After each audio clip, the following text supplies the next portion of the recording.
Alors nous sommes à Stirling, mais plus précisément au William Wallace Monument. Les Écossais voulaient ériger un monument en l'honneur de leur héros national, mais ils ont hésité entre une statue, un château et une grande tour. Et c'est donc cette tour haute de 67 mètres qui a été choisie pour commémorer la mémoire de William Wallace.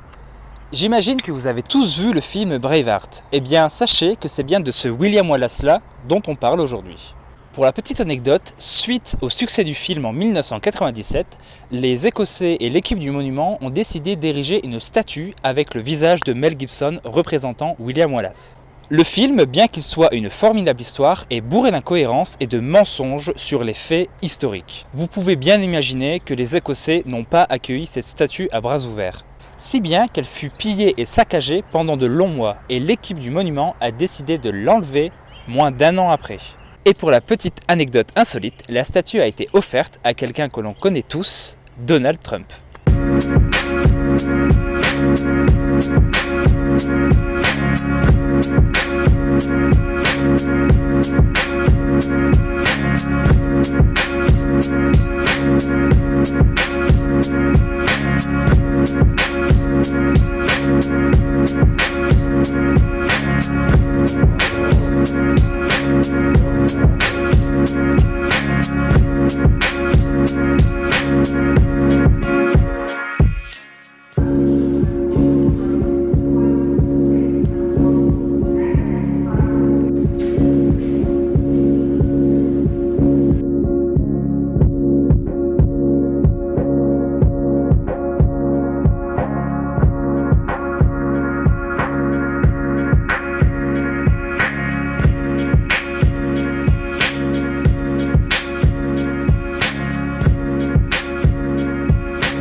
Nous vous parlions hier de certaines rivalités entre l'Angleterre et l'Écosse.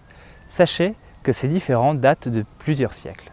En effet, si aujourd'hui l'Écosse et l'Angleterre sont réunis au sein d'un même royaume, cela n'était pas le cas pendant plusieurs siècles. Autrefois peuples rivaux, les Scots et les Anglo-Saxons se sont battus pour leur territoire. En 1286, Édouard Ier, alors roi d'Angleterre, décide d'attaquer le royaume d'Écosse pour agrandir le sien. William Wallace, choisi pour sa ténacité, décide de diriger la rébellion. Et c'est ici, à Stirling, en 1297, que William Wallace stoppe l'arrivée des Anglais, et s'en suivront après ça plusieurs dizaines d'années de bataille pour l'indépendance de l'Écosse, qu'ils obtiendront finalement en 1357, près de 60 ans plus tard. L'Écosse restera donc un royaume indépendant jusqu'en 1707, avec l'arrivée de l'Act of Union, qui réunifie le royaume d'Angleterre et le royaume d'Écosse pour former ce qu'on connaît aujourd'hui, le Royaume-Uni. Donc voilà, journée moins dense que d'habitude aujourd'hui. Pour être honnête, on est un petit peu fatigué et demain c'est la dernière journée pour nous. Et oui, la fin est proche et aujourd'hui on avait beaucoup de choses à faire pour préparer notre départ. Et donc du coup on a décidé de faire l'impasse sur le château et de visiter uniquement la tour de William Wallace qui était très bien. Mais bon, c'est pas grave parce que ça nous donne une excuse de plus pour revenir à Stirling et visiter plus tard le château.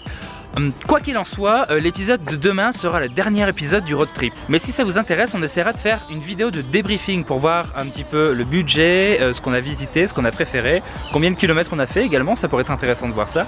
Et donc voilà, on fera ça plus tard en rentrant du road trip. Voilà, je pense qu'on va faire ça à tête reposée, ça va être beaucoup mieux je pense, parce qu'on est un petit peu crevé.